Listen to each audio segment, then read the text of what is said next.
Hey, you guys, I learned something today that I want to share with you, and it hit me. I don't know why I'd never seen it before. One of my favorite stories in the Bible comes from the book of Genesis, but my favorite book of the Bible is actually a follow up to that story. The stories that I'm talking about are actually the story of Joseph and then the story of Moses. The story of Joseph is special to me because it reminds me a lot of my father's journey here in this country as an immigrant and his journey through his work experience. The story that follows almost immediately after that happens in Exodus.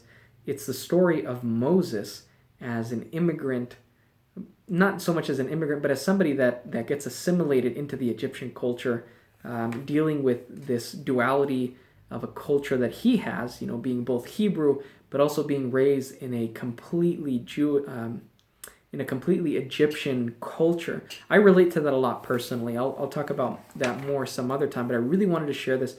I just got finished with prayer meeting here at one of my churches, and I shared this passage because I read through the book of Exodus, and specifically the story of Moses, at least once a year to remind myself of my purpose in life. I invite you, if you don't have a story that you really relate to yet, find it. It'll change your life. It'll give you something to be grounded in and something that you feel relates to you and that you feel that you can always come to where God will speak to you. So I definitely recommend finding that story in the Bible that you feel the most connection to. For today, I just want to talk to you about my personal experience and something that I just shared with my church family that they really seem to enjoy. And it answers the question, how can I develop the same passion that God has for the people around me? Because God is passionate about everyone in a way that you and I may never be able to even hope to have. Well, I think that this story might be the key. I'm excited because as a pastor and as somebody who is excited about the gospel, I'm always looking for a way to share that. And I think that this passage, like I said, holds that first step or that key. So it comes to me from Exodus chapter 3. If you haven't prayed today, now's a great time to pause this video and go ahead and say a quick prayer. Chapter 3 of Exodus says the following. It says, "Now Moses was tending the flock of Jethro, his father-in-law, the priest of Midian, and he led the flock to the far side of the desert, and he came to Horeb, the mountain of God. There the angel of the Lord appeared to him in flames of fire within the bush." Now, we actually know from further reading into this, and we could read the whole passage, we understand that this is actually God himself in the burning bush. Watch this. So he comes down, he's in flames of fire within the bush. Still verse 2, it says, "Moses saw that though the bush was on fire, it did not burn up."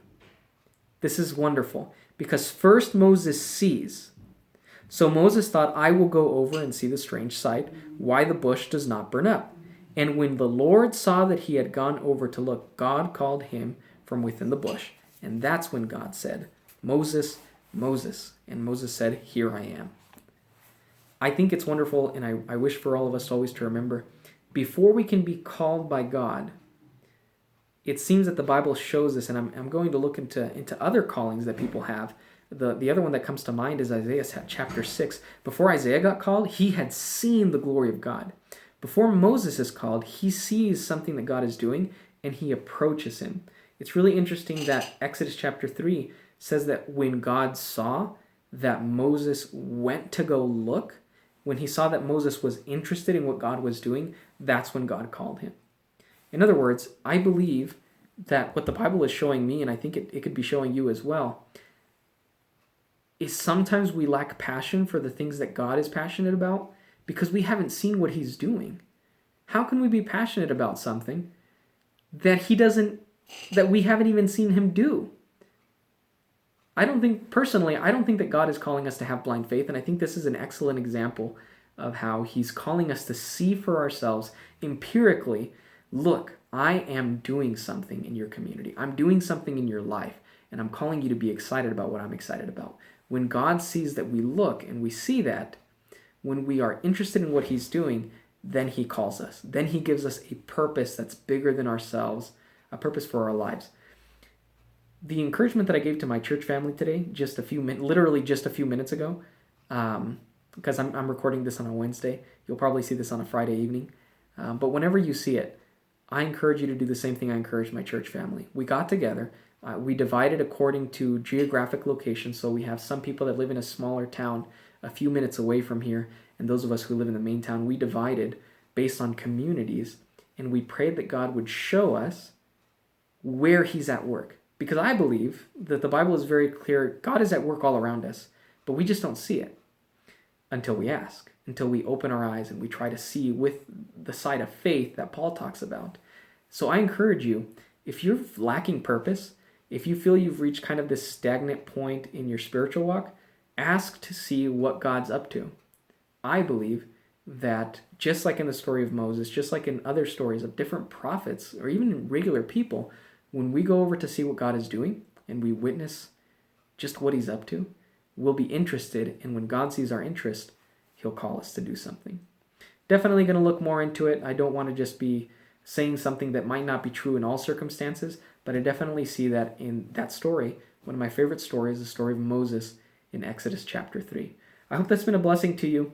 If it's not a blessing to you right now, I encourage you to try it and then let me know if that is something that worked for you. I'm interested to hear any sort of experience that you've had with that. Next week, I'm going to meet with my church family again for what we call prayer meeting, and I'll ask them to share. Did you see God? And if you did, what did you see? And do you feel now that God is calling you to do something? So I look forward to see how this develops. I pray that this will be an encouragement to you, as it's been for me. I'm Pastor Eli. I encourage you to read this, and I'll see you next time.